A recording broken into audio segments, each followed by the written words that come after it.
Ya, untuk melakukan percobaan Bernoulli, yaitu teorema Torricelli, maka kalian membutuhkan sebuah botol, ya botol plastik, merek apa saja silakan, tapi yang pasti usahakan ininya datar, ya mendatar. Ambil yang 1,5 liter atau yang 2 liter. Kalau 600 ml terlalu kecil, nggak bisa, nggak cukup. Yang lebih besar 1,5 liter atau lebih besar lagi, dan siap dirusak ya. Siap dirusak. Jadi jangan ambil properti punya di rumah. Nanti orang tua kalian marah. Jadi siapkan botol yang rata ya, kira-kira rata, jangan yang menggembung gitu ya, menggembung. Nah itu nggak bisa dipakai. Usahakan yang rata. Kemudian ini ada bagian yang meruncingnya ke atas, ini dipotong supaya dari atas dia sudah rata. Nah jadi sekarang kita akan potong ya.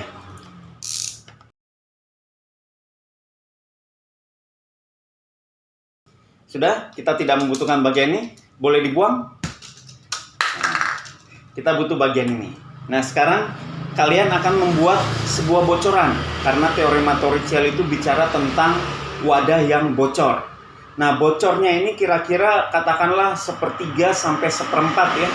Dari sekitar 1/4 dari tinggi botol, 1/3 sampai 1/4, tidak harus pas banget. Ya, kira-kira Bapak mau buat di sini. Gunakan paku, ya, ini sebuah paku.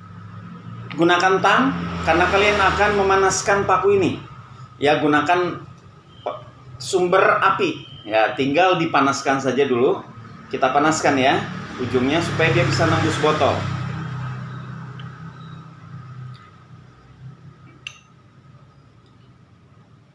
Perhatikan nanti membuat lubang tidak boleh besar-besar.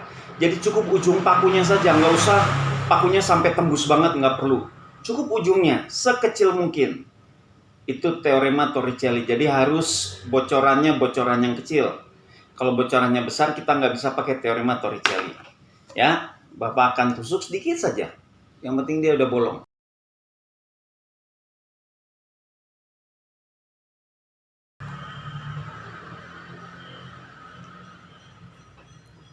Ya, baik, kita sudah mendapatkan sebuah lubang di sini. Semoga kelihatan lubangnya. Ini lubangnya di sini. Nah, ini ada lubang. Lubangnya kecil saja. Jadi pakunya jangan sampai nojos tembus. Cukup ujung paku sedikit aja.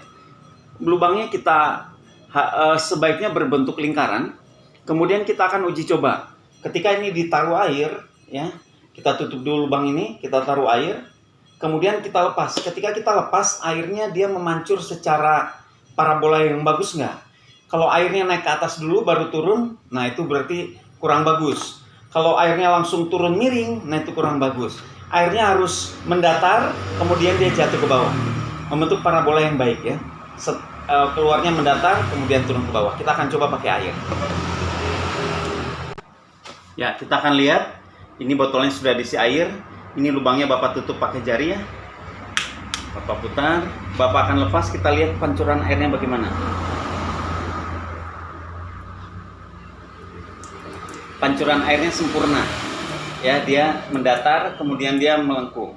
Kalau pancuran airnya naik dulu, nah itu salah. Kalau pancuran airnya langsung miring turun ke bawah, itu juga salah. Harus gini. Kalau kalian dapat yang ke atas atau yang ke bawah pancuran airnya, berarti perbaiki lubangnya. Mungkin ada banyak yang nonjol-nonjol, itu dibersihkan dulu supaya dia bagus seperti ini. Ya, cukup seperti ini. Oke? Sip, ini persiapan botol. Nah, untuk berikutnya kalian butuh penggaris. Penggaris ini atau ini. Kalau kalian pakai penggaris yang semacam ini, kalian perhatikan di sini. Ya. Angka nolnya, ujung penggaris tidak tepat di angka 0. Jadi kalian harus menggergaji dulu, memotong penggaris kalian sehingga nolnya itu tepat di ujung. Supaya enak kita pakai penggarisnya. Ya, jadi silakan digergaji atau di cutter sampai nolnya tepat gitu ya di ujung. Kalau Bapak di sini mau pakai ini, ya meteran ini saja. Ini juga sama, ini penggaris bisa dipakai. Kalau ini nolnya udah pas di ujung. Ya, jadi 1 cm-nya udah pas. Kalau kita ukur dari ujung, dia sudah pas ukurannya. Oke? Ini penggarisnya. Ya, percobaan ini adalah percobaan yang basah-basahan ya. Jadi jangan lakukan di dalam rumah, nanti becek rumahnya. Kalau mau lakukan boleh di kamar mandi atau boleh di luar ya, supaya kalau becek dia tidak merepotkan kita. Nah sekarang perhatikan, ini gelasnya, botolnya ya. Kemudian kalian ukur jarak dari bawah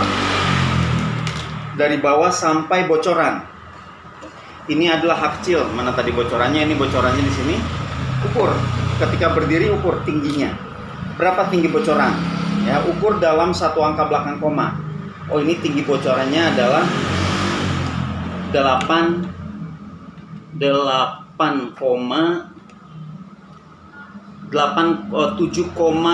cm.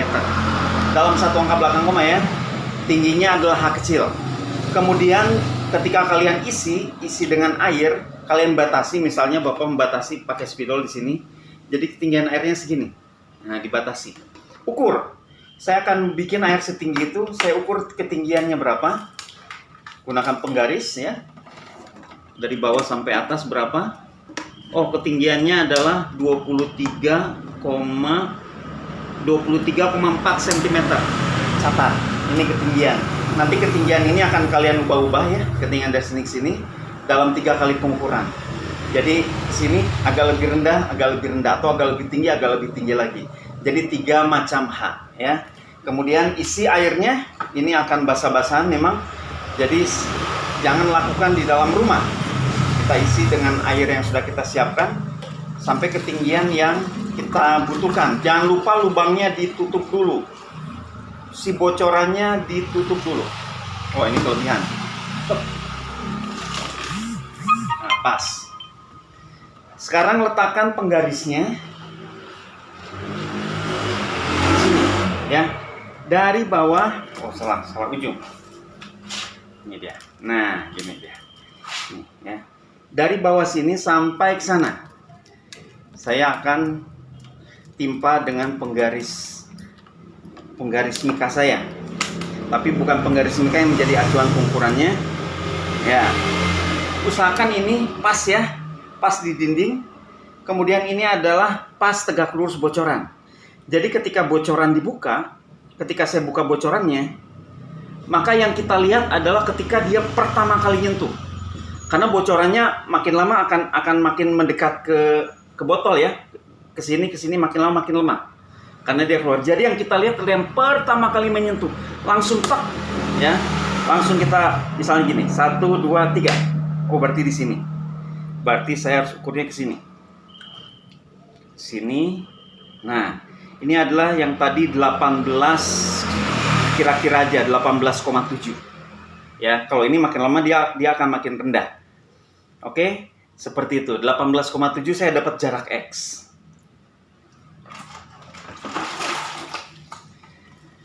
Lakukan ini sebanyak 2 kali. Dengan ketinggian H yang sama, masukkan lagi air, lakukan sebanyak 2 kali, dapat 2X yang berbeda, jumlahkan bagi 2. Dapat X-nya.